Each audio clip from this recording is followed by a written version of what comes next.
Have you ever heard about the Forgotten War? Do you wonder why there is so much tension between North and South Korea? The Korean War was started by conflict between North and South Korea. To stop the fighting, the two sides compromised and established a demilitarized zone across the 38th parallel, a line of latitude that roughly cut the Korean peninsula in half. Even though the demilitarized zone prevented a further war, it has led to even more conflict today.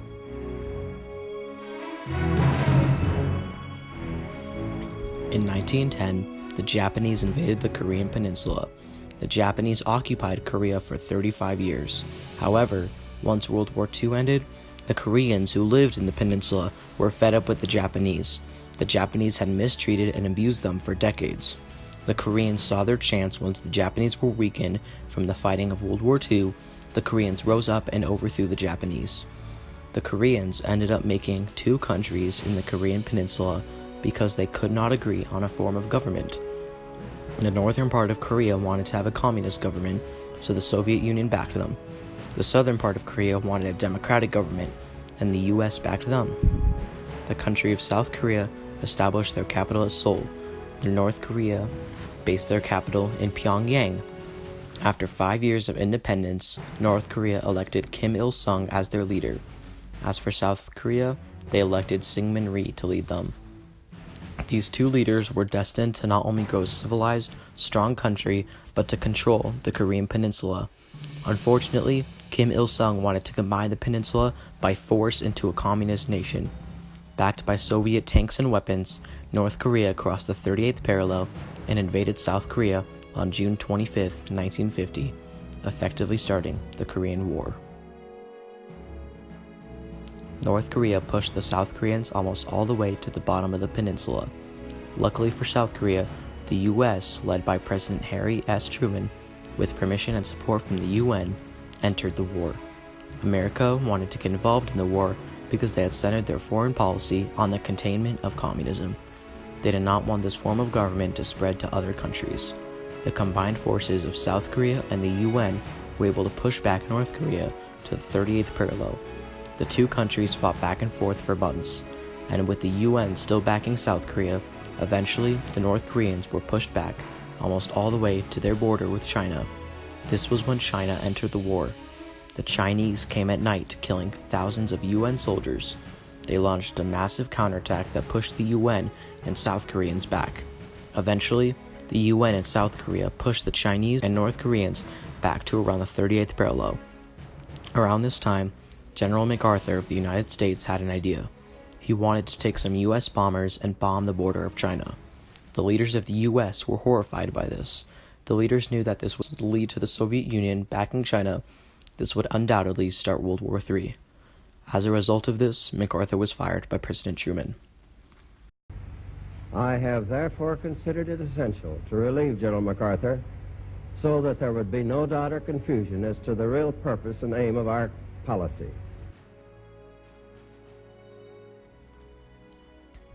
After around a year of fighting, North and South Korea were fed up with the war. China's troops, who were backing North Korea, wanted a ceasefire. They were tired and had improper clothing for the cold conditions in Korea.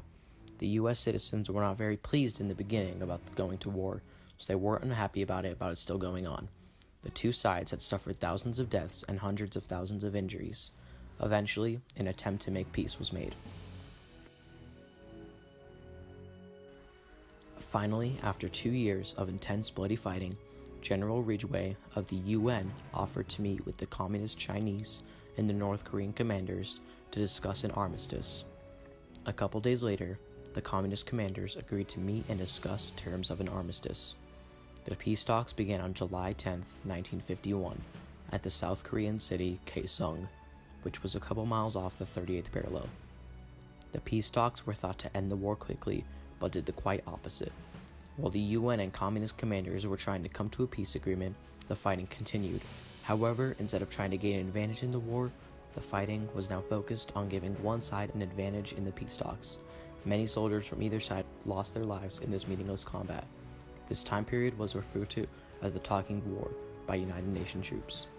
These small battles continued for 2 years, which by then, the United States government, now led by Dwight D. Eisenhower, said that they would directly engage Communist China in full-scale warfare to get the Communists to come to an agreement. On May 28, 1953, the UN negotiators told them their final peace terms. The UN also threatened to engage in war if the terms were not agreed to. This would surely lead to the Soviet Union backing Communist China along with North Korea, possibly leading to World War III. Luckily, 2 months later, an armistice was signed on July 27, 1953, ending all the fighting. The armistice divided North and South Korea along the 38th parallel. Along this line, a demilitarized zone was created to stop the fighting. Despite the creation of an armistice, the two nations are still technically at war because a peace treaty was never signed.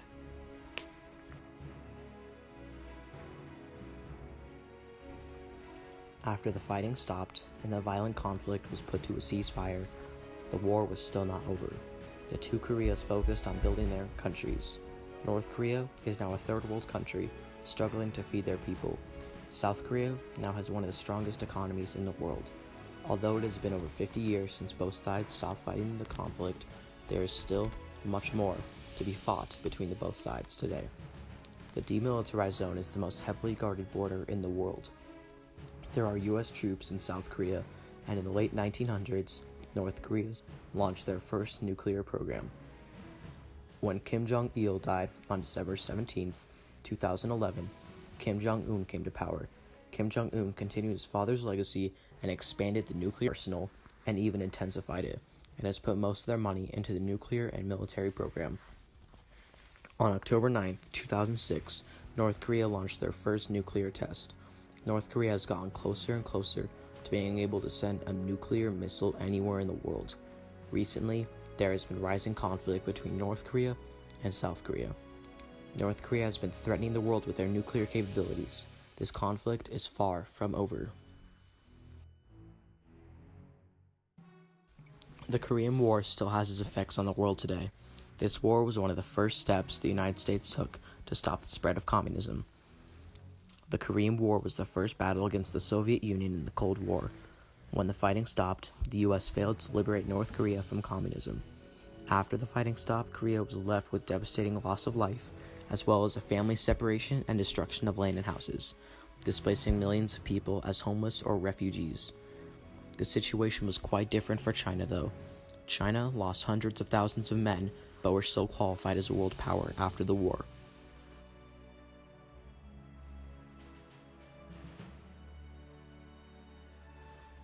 The Korean War, also known as the Forgotten War, was an event in history that is scarcely remembered, but has a large effect on America and the world as we know it today.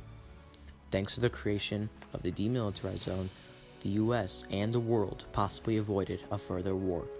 Without the creation of the demilitarized zone, the situation in the Korean Peninsula would have been very different. Although the fighting has stopped, the events from the Korean War, as we know it, are still relevant today.